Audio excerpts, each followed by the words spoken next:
Calaroga Shark Media.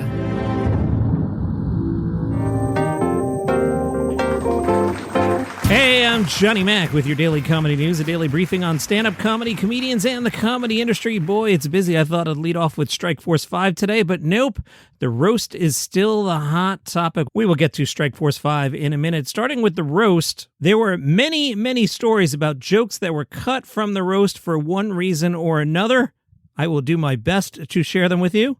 Variety caught up with writer Madison Sinclair, who was one of the writers hired to make jokes for the various actors, musicians, and comics who participated in the Roast of Kevin Hart.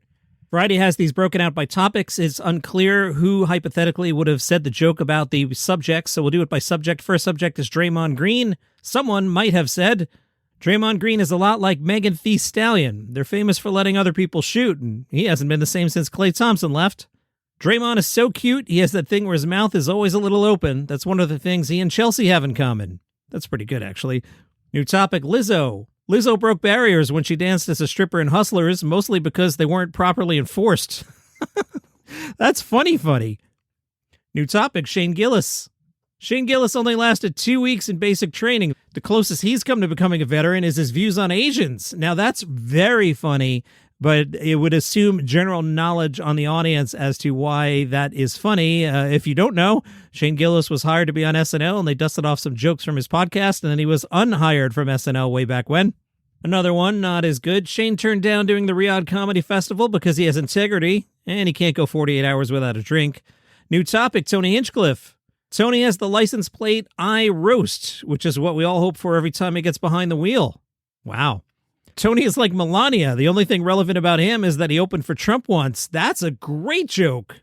New topic, Chelsea Handler. You might know Chelsea from being on E! For over a decade. She also had a famous talk show for a while. See, that's good. That's a nice, harmless, that's great. That's a perfect joke. I like these.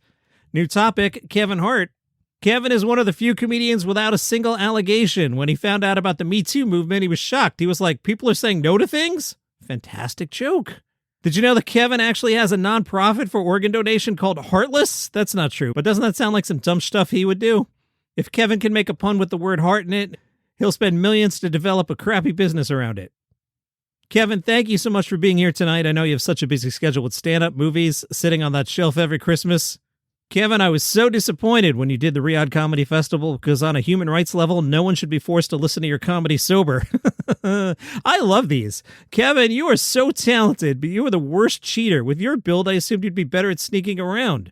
Kevin Hart is such a sellout, even his sex tape had commercial breaks. Kevin Hart is always on the worst platforms. Quibi, Tubi, the ones he puts on when he argues with his wife.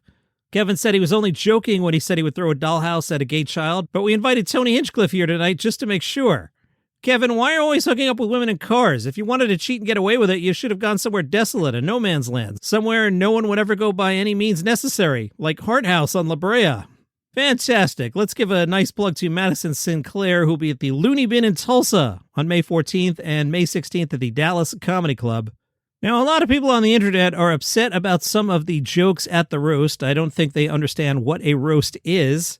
On the Charlie Kirk Show, producer Blake Neff weighed in. He said, on today's show, we discussed Pete Davidson's joke about Charlie's death while roasting Tony Hinchcliffe. My take, I didn't like it, and I'm glad the audience wasn't into it, but there are other jokes we've seen that are clearly a lot more hateful in intent than Pete's, and a few bad taste jokes about Charlie are the price we have to pay for how iconic he has become in American culture.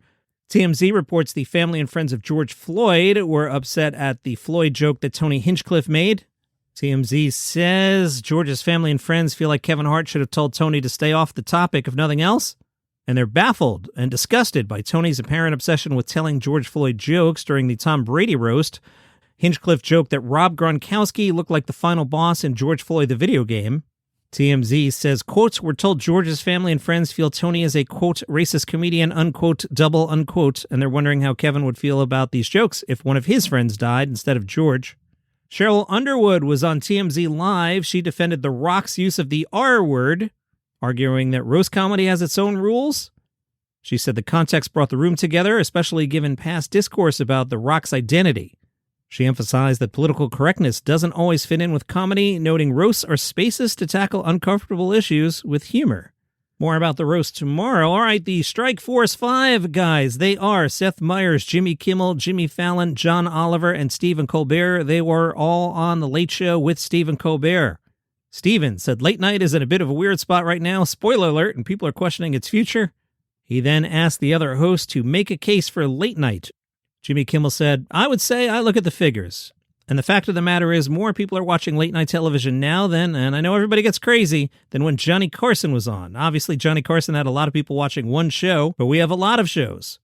With 30,000 people watching each one, it adds up. People watch us on YouTube now, and people have a lot of different opinions, and yet they still keep coming to us.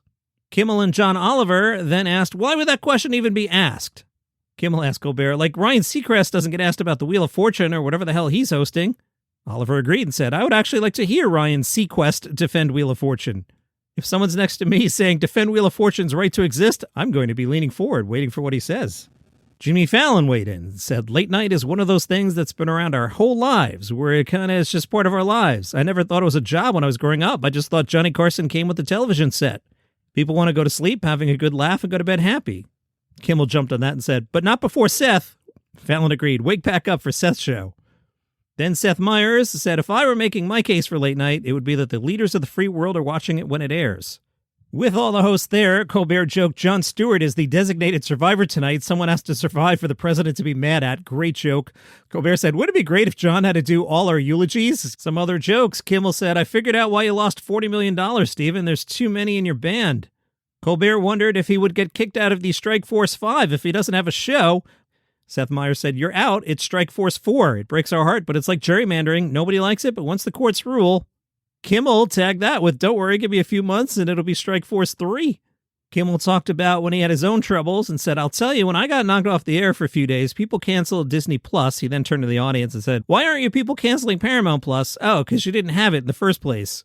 John Oliver stood up for his potential new bosses and said, Jimmy, until the deal goes through, I could just do a counter to that. Paramount Plus might have some good programming, unless it doesn't go through, in which case it can go F itself.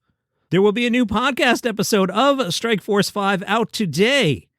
I had to put the feed back on my phone. I had cleared that out.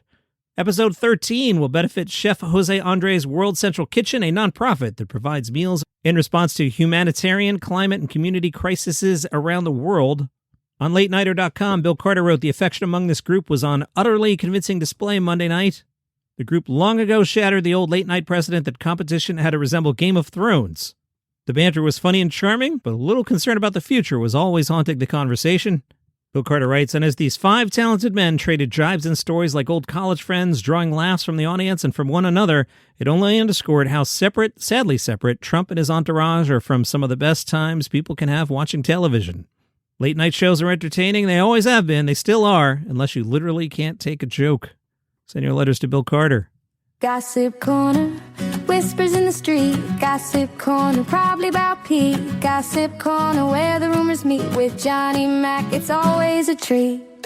Gossip Corner, whispers in the street. Gossip Corner, probably about Pete. Gossip Corner, where the rumors meet. With Johnny Mac, it's always a treat. Real question. Do you ever find yourself singing that? I find myself walking around the house with that stuck in my head. It is super catchy.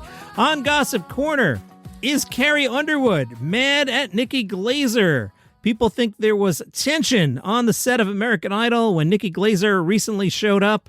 One person on social media said, Carrie, no matter how talented, ever since I saw her on American Idol, I picked up a really cold vibe. Another person said the tension between Carrie and Nikki is killing me. Carrie Underwood said there is no beef between the pair. She says, I think Nikki did such a great job because it's not an easy thing to come sit behind that desk and try to think of constructive things to say. And I don't know, I feel like she did everything wonderfully. But no, there's no beef. I have no beef. Johnny Mac, you never mentioned Kevin Hart. I know. Kevin Hart, this is going to shock you guys. He's got another gig. He's making yet another movie. Famous director McG has teamed up with Kevin Hart for a high-concept action comedy. This will be for Netflix. In Untitled Project, 2 rival spies cross paths at a Lamaze class as their wives become friends. With their double lives colliding in unexpectedly hilarious and dangerous ways, the 2 men are forced to reluctantly become confidants and partners on the road to fatherhood. Are you looking forward to Untitled movie? Yeah. Well, there's also we'll talk about this later in the week, Another Kevin Hart Netflix movie, and that also stars Marcelo Hernandez, who does one thing well. It's called 72 Hours. That'll be on Netflix July 24th. My friend Larry the Cable Guy's got a new show. It's called American Mayhem, a new first-run syndicated series that will launch this fall. In American Mayhem, Larry the Cable Guy brings his signature Heartland humor to a fast-paced collection of the funniest and most relatable clips from across the country. With his blue-collar sensibility and deep roots in American culture, Larry the Cable Guy brings instant authenticity and comedy to every clip, turning everyday chaos into a celebration of real people, real places, and copywriting rule of three, real American mayhem. From backyard mishaps and weekend DIY disasters to pets stealing the spotlight and celebrations that don't go quite as planned, Larry guides viewers through the lighter side of life, turning everyday moments into shared laughter. And that is your comedy news for today. If you would like this program without commercial interruption, if you use the Apple Podcasts app, there's a banner there. It says uninterrupted listening. Click on that. You get 30 days free. After that, it's $5 a month. No commercials. Asterisk. I have to manually do the no commercials thing. I usually get to it around 7:15 in the morning. So if you give me the $5 and you listen between 3 and 7 a.m., I don't know, man. I wish I could automate it.